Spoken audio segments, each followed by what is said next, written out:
We are on to what I believe is our last panel of the day, but a very exciting one. We're going to hear from a panel of marketers about how collaboration works with agencies, how to partner better from pitch to the consumer journey.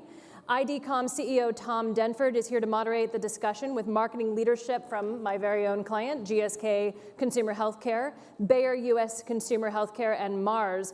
Please, again, remember to submit your questions through Slido. We will be keeping track of them and bringing them up on screen towards the end of this. We look forward to hearing those questions. Please welcome Tom. Won't you help to sing these songs of freedom? Hello. Let me dump my stuff down. First off, thank you, Olivier. They're very helpful to have increasingly have an industry standard that we can reference, right, in terms of understanding what's going on in the industry, so thank you for that. My name's Tom Denford. I run a business called IDCOMS. Some of the projects that Olivier was just talking about, we involved in kind of running major media pitches on behalf of the advertiser, and a couple of those are joining on the stage today.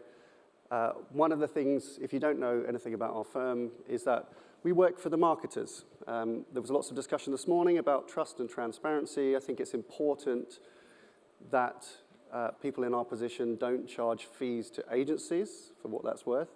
I think that stops us being able to facilitate trust. I think if you charge fees to agents or you charge fees to both sides, you kind of get in the way of trust, or that's the risk anyway. Really enjoyed this morning's session. Nick, thank you, if you're here, for setting up the discussion of the hard truths. Is very good, and I think we're going to deal with some of those today in this session now as well. And I particularly liked Matt as well. Matt Baxter was championing the need for trust, and it requires collaboration. It's something that we do have to address. It requires collaboration from both sides. You probably know the punchline to the joke, right? Where does the 800-pound gorilla sit? Anyone? Wherever he wants. But today, what I want to do is I want to make the 800-pound gorilla sit at the back of the room today, if that is about trust. And the purpose is whilst we have some brilliant marketers on the stage, I don't want this to be about us and you. This is a collaboration. And I want that gorilla to sit at the back, and I want you to feel the heat of that issue, of that trust issue, kind of on your backs, and there's no gap here. So this is part of the, at least maybe the beginning or continuation of an ongoing dialogue around collaboration and relationships, and that's the kind of core to our theme. I'm going to ask the panel to join me now. We're going to talk about three things actually as part of this agenda. Please, Rob, Chris, and Scott.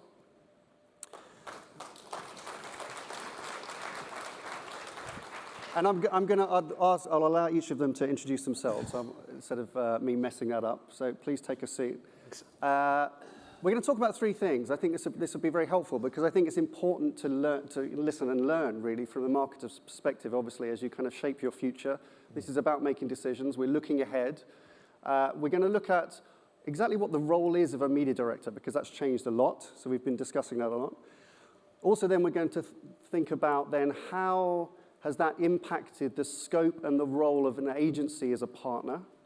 And then finally, I've asked each of our panelists to think about what some of their secrets are to creating really high-value collaborative relationships with their external agencies. So if you've got any kind of tips and tricks, this is the place to share them, okay?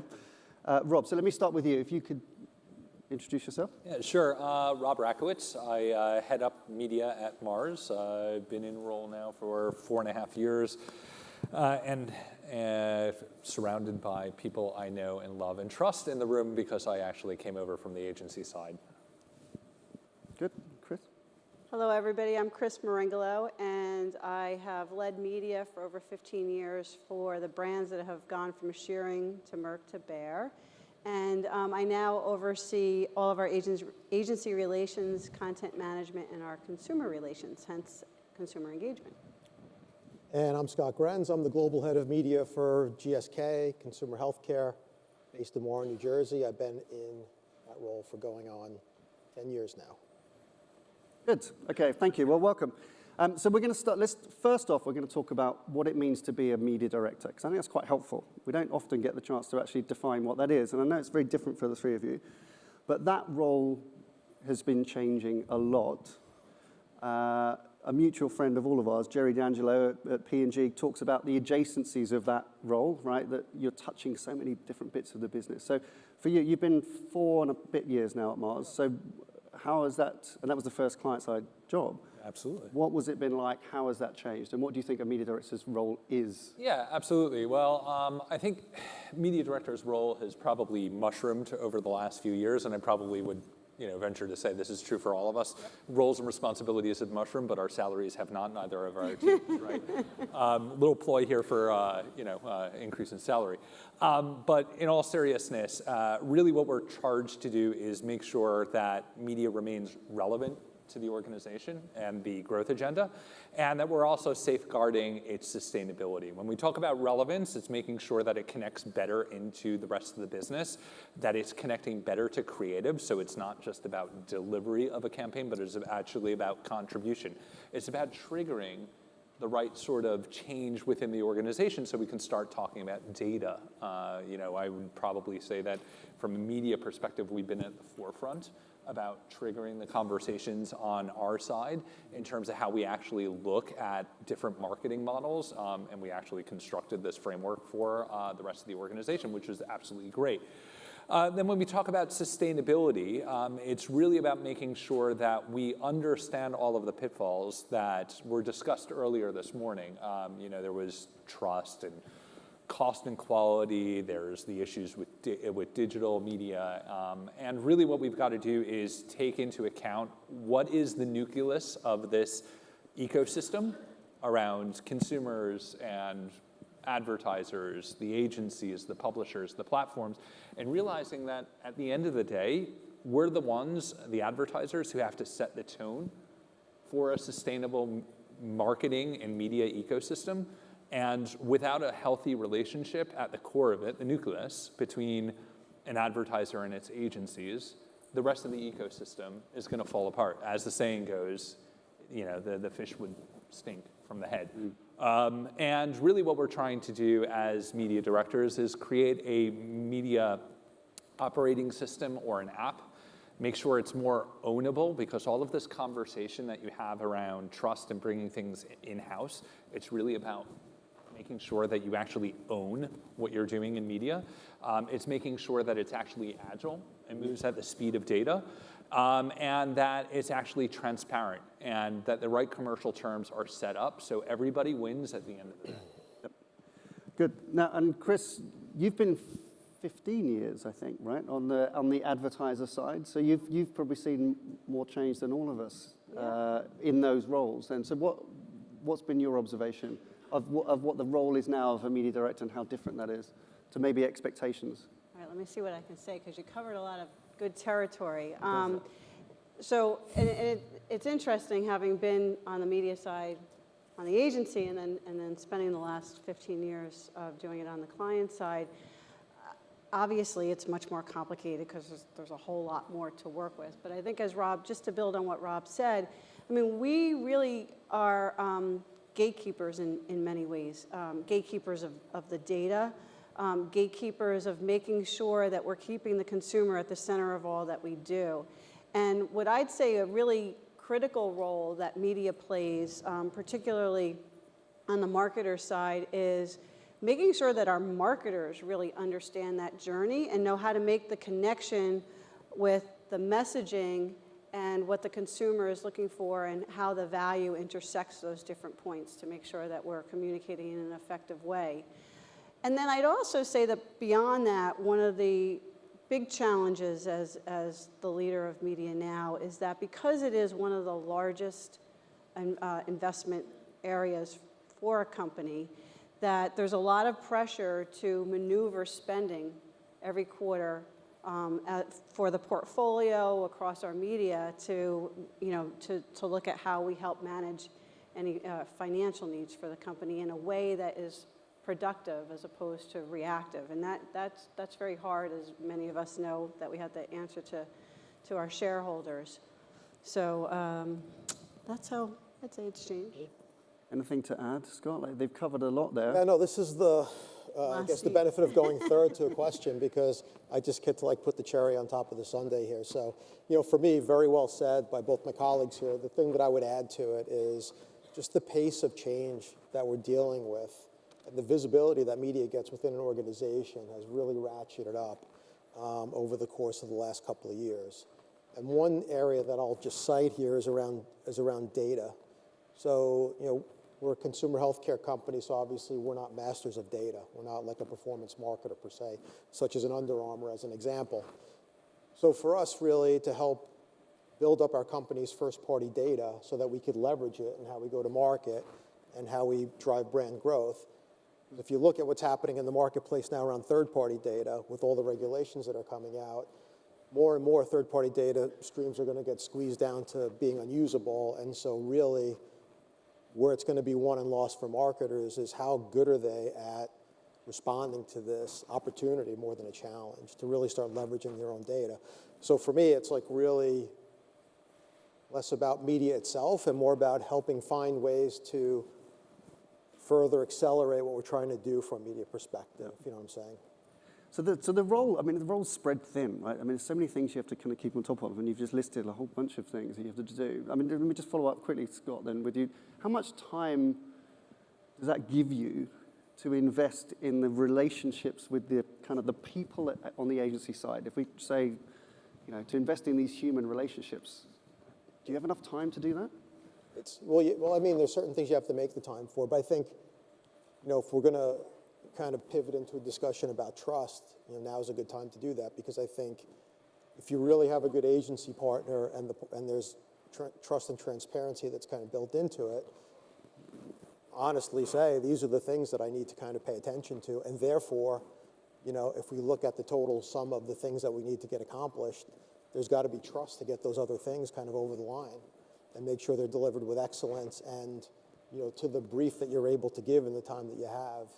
So for me, I think it's really challenged me and my team to think creatively about how we draw our agency partners more into the circle and more as a partnership and extension of our team, as opposed to, you know, kind of somebody that we're leveraging to help us kind of just get better rates and whatever things you think about when you traditionally think about a client and agency relationship. Yeah. Okay, so let's think about then how that scope is changing then for agencies, and how the changing role has then impacted perhaps what some of you have experienced in terms of the changing requirements from advertisers of media agencies and the changing scope. Chris, I'll start with you, because you've been undertaking some programs more recently to decide maybe some things you're going to do yourselves and what's in changing the scope for agencies. Can you just kind of talk us through that and what the process that led to you to do that? Sure. I mean, I think it's like any relationship, it should never be static. I think part of the challenge that we're all facing right now is that we've allowed it to get a little static, and inertia has somewhat set in. There's a lot, well, first of all, since a core part of my responsibility is agency relations, and that goes across all of our agencies, it's really important that we're looking at what it is that we're trying to accomplish and how do we really define the value that we're looking for. And I think we need to really look at how do we shape the structure, both our own structure as well as the teams that we're working with at the agencies, to deliver on that value. And sometimes that means we have to move to much more bespoke models. And we've been doing a lot of work to try and break down the silos that are in the holding companies, and we heard a lot about that even this morning. And I think that the holding companies are really trying, but at the end of the day, there's a lot of fighting even internally in terms of who does what and how that gets done. So we're piloting a lot of different ways of approaching our business, whether that's within holding companies, whether that's across different kinds of agencies. And most recently, which has been, you know, pretty spoken of in the press, is that we're looking to, we're quite far along in in-housing some of our capabilities within media, particularly with digital. So as Scott said, as more and more reliance goes into first-party data, whether you want to coin the phrase that was said earlier, the overused phrase of data is the new oil, we need to make sure that we're managing that data and we're figuring out how to leverage it. So building on the trust part, I don't know that it's all, some of it's a matter of trust because it's so important to have, and some of it's a matter of trying to reshape and figure out what has to be done. And I think that this is a pivotal moment for the agencies to become much more agile in how they're servicing clients. And it was nice to hear on the panel earlier this morning that Nick led, I think it was Jody, that said, you know, we have to be able to say, okay, well, if the agencies are going to bring certain things in-house, how do we manage ourselves differently to provide a different kind of service? And I have my own experience doing that because when I first came from the agency side to the client side, I actually was still in the agency, and our company, the company I worked for, had an in-house media group, and they felt disconnected with their creative agency, so they brought myself on as a media person to bridge that. So there was a very agile way that the agency I worked for at the time managed that. And ultimately what happened is they wound up having me create an in-house agency of agency people on site at the client. So that was 15 years ago. So there's a lot of ways that we have to morph and change and flex as things are constantly swirling around us. Yeah, that's really good. And so you've been evaluating kind of who does what. And I know, I mean, for Scott, you and Rob, last year you ran very high-profile global reviews of your agency requirements. And I happen to know that there was a lot of thinking that went in advance of that internally, right? So that might be, you know, an insight for a lot of you in the room that might work on these big pitches is it takes a huge amount of preparation. And I know in both cases, you had a lot of consideration internally about how you were going to work internally before you even get to write the brief for a pitch. So Scott, can I start with you? Sure. Within GSK, what was the process that you went through? Because I think that's kind of interesting. Yeah, no. So, you know, we started like December a year ago, and really it was with yourself and your team and our incumbent agencies and my team to really design what the agency and client model needed to be, the media model needed to look like. Right? So it was basically just kind of deconstructing the whole puzzle and trying to figure out what's the best way to kind of reconstruct it, because the model that we had in a lot of ways was working very well, but it was, you know, it was a battle of incrementality versus really kind of accelerating the growth that we needed. There was still things that we weren't able to do, and a lot of it is because of the model that we had designed. So actually, one of the key insights that came away from that work was the first thing we needed to do was kind of reimagine my team a little bit. And so one of the things that we did was we brought in-house our comms planning, global comms planning practice. And the reason for that, and anytime you do something along the lines of like an in-house, it's born out of necessity. It's a real kind of need versus anything else. And I think here's a reason where, as a company, we really struggle to land things that are created at the center and global into the markets. And so to have somebody that has the accountability in GSK for taking those global strategies and helping translate those and landing them in the markets was a gap that we saw. Equally, we knew that we wanted to look at potentially in-housing some of our programmatic. And the reason for this is we're living in a world of kind of finite pool of fees. Our agency fees are never going to exponentially grow. They'll grow and contract as required, but we're never going to see the type of kind of pool of money that we would really like to get the service that we really need. And so for me, what that means is if there are things that are kind of automated things and things that you can use data to set up on the client side, it frees up money to reinvest, to buy the things that we can in-house from our agencies, such as really smart kind of media strategists and planners and so forth, and the things that we don't ever want to take in-house. So for me, it's really about kind of creating a model that's based on need, and then finding, briefing it very clearly, and then finding agency partners that are willing to create something that kind of delivers on that brief. Yep. And Rob, for you, how was that different? You went through a similar process, but a very different outcome. Yeah, different outcome, different context probably as well, because we were looking at the media transformation as a full-on, looking at what we do internally from a talent and org perspective. What do we do with the agencies to make things better? What do we do with data and technology? And basically, how do we actually make sure that we've got more frontline mentality in terms of the way that we operate our media model, and making sure that it is not just a sort of, lowest common denominator, one-size-fits-all approach to media.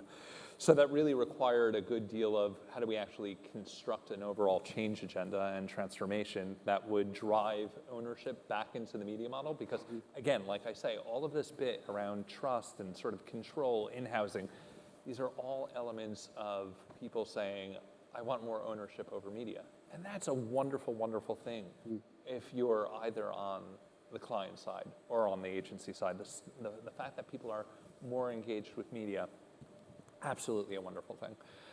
Is that something that, sorry, have you found the same, both of you? I mean, is there more attention internally paid to media? There's a tremendous amount of attention internally. The marketers need to own their consumer. They need to understand how they're interacting with that consumer and how to meet that consumer's needs. And the expectation is that you can't survive as a marketer if you don't become much more digitally savvy and understand how to optimize, not to be a digital media planner, but to understand how it works. So I think there's also a pendulum swing to make sure that you really can do that. But I also think that there is a challenge because, yes, there are efficiencies, and those efficiencies can be reinvested in other places to bring other services.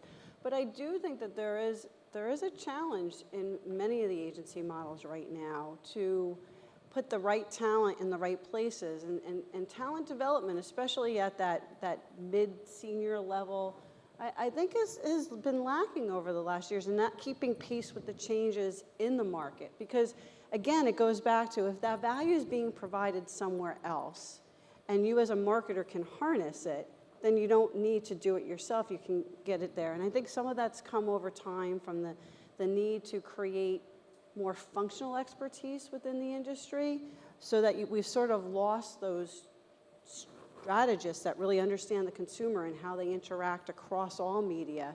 And I find that to be a big challenge. Right I will come back to you, Rob. Sorry, I completely cut in there. But I wanted to just get there's a lot of attention, right, paid to a large amount of money, and that's got to be a good thing for everybody. I think it's a great message to bring into this room, because the accountability on media has never been as sharp as it has been, in my career as it is today, and I think that's a great thing. It's really recognized as a driver of the business, and I think I agree with a lot of Chris's points here that really to have GSK as an organization, whether it's the marketing team, the media team, the strategic IT team, insights and analytics, across the board, have a shared accountability for driving that agenda internally. I think it's a mandatory now for us.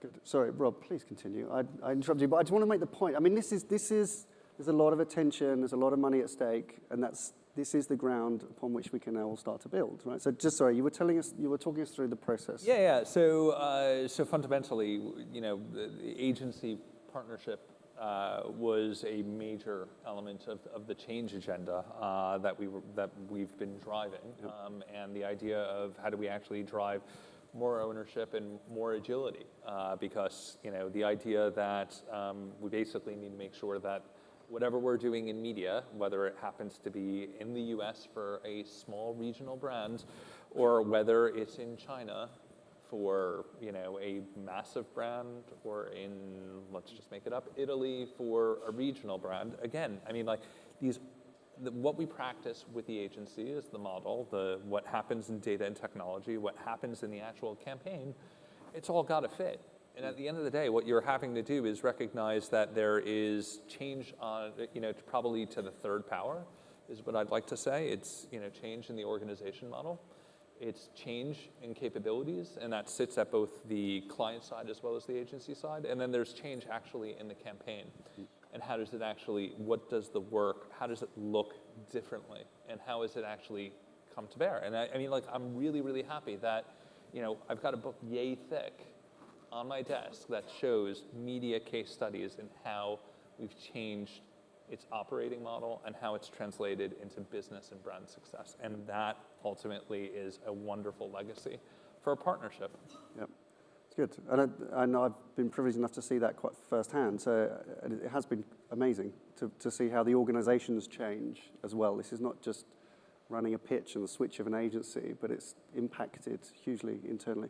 I know we're at the mercy of this horrible clock flashing at me. So we've got, in the few minutes left, unless we can just run for a couple of hours, this backstage we were I think thinking. the audience is ready to run for a few more hours. I'm sure people We need go a few for more another half hours an on this. hour. Absolutely.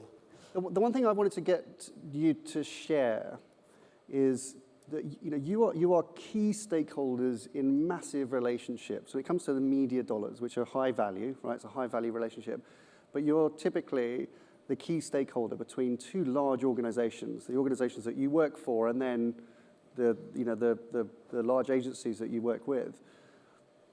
In your experiences, and we've got like a minute or two each, what's the secret to really good, productive, collaborative relationships with agencies? Maybe if I, Scott, start with you for this one. Sure.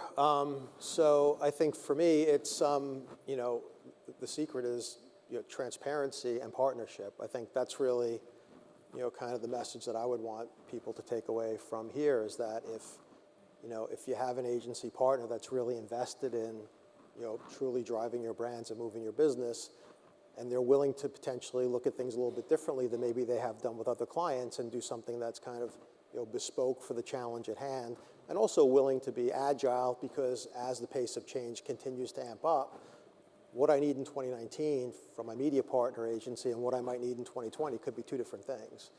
Not night and day, but will require there to be some retooling, and there require there to be like some hard conversations about the types of people that we needed this year and the types that we need next year. That should be okay. I think we should be okay with those kinds of conversations. So for me, that's the real opportunity is to be, you know, have honest discussions up front.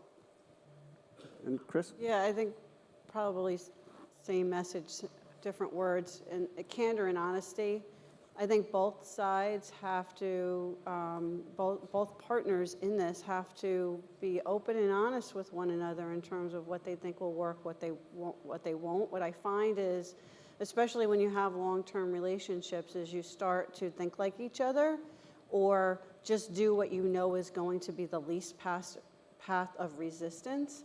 And I think we have to debate and collaborate in a more productive way. Rob? Yeah, I think that, look, ultimately this is the nucleus of the media ecosystem. Probably liken it to, you know, looking after a bonsai tree. You got to make sure that it's really well rooted. You've got to make sure it gets the right soil, it gets enough water, it gets enough light, and then as appropriate, you trim it. You know, you shape it to what it needs to actually do. So it's more relevant to your business, it's more relevant to the consumer context, it's more relevant to the commercial environment. And that ultimately it puts us up in an amazing position within the organizations to help really make sense of everything that's happening in this rapid pace of change. Good.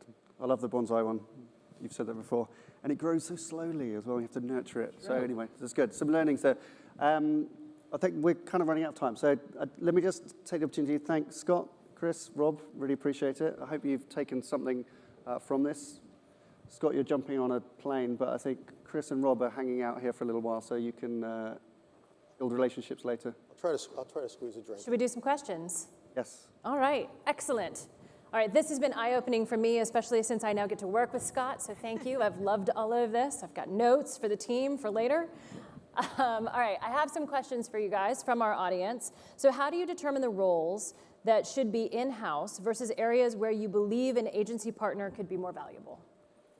I think it's what I'd said earlier was that it's driven by need. I think for us, going back to the review that we had together, it's around that whole bit around the strategy planning. It wasn't necessarily an indictment of our agency partners being able to deliver that with excellence. It was more along the lines of the model that we had in place was not working for GSK. And the decision made the most sense to bring that in-house because it was able to drive the change we wanted internally.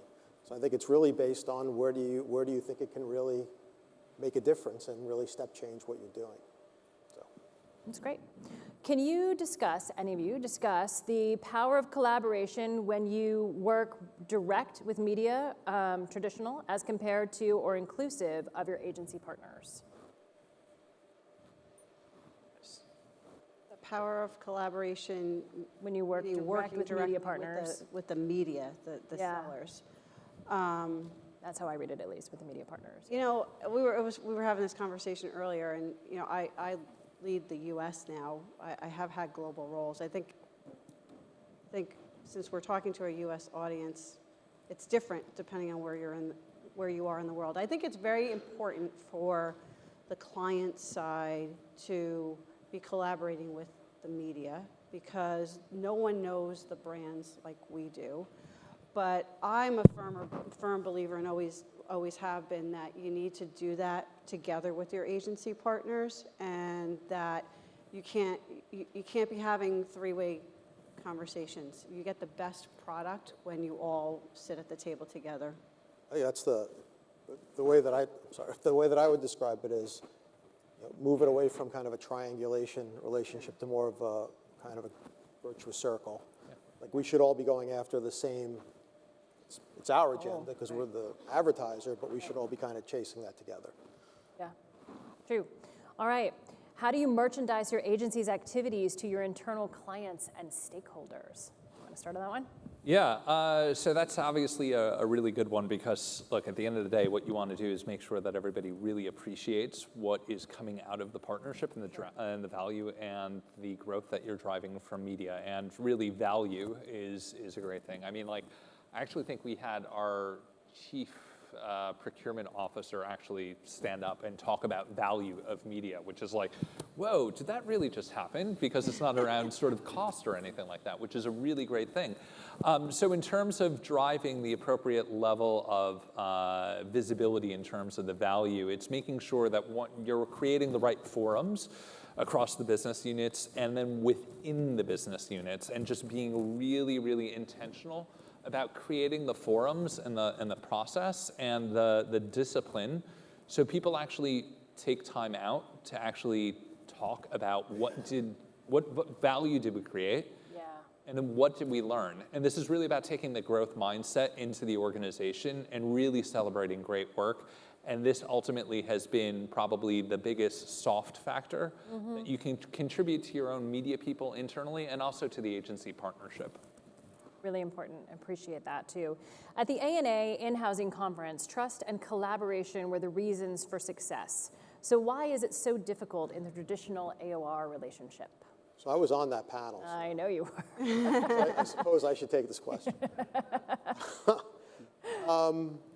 Yeah, I think it's, for me, it's as difficult as we make it. I think it's really, and I think it's, I think it's incumbent upon both, agencies and marketers to create the trust and collaboration atmosphere and really have it be based on, transparency and openness and challenge. And I think that's the only way the industry is going to really progress. I mean, we have to figure out a way to work together because it's not, I don't expect anybody on the stage here is getting ready to open up the Mars Media Agency or the Bear Media Agency or the... Did you see my press release? So no. So the answer to that is no. So we absolutely need each other. You didn't see Rob's press release, so maybe not. Joking. So yeah. All right. I think that is our time. Thank you very much, panelists. I appreciate it. I know the audience does. Good, well done. Thank you. Good. I'll step aside so you guys can gracefully exit because I'm staying. So thank you very much. Thank you. See you soon.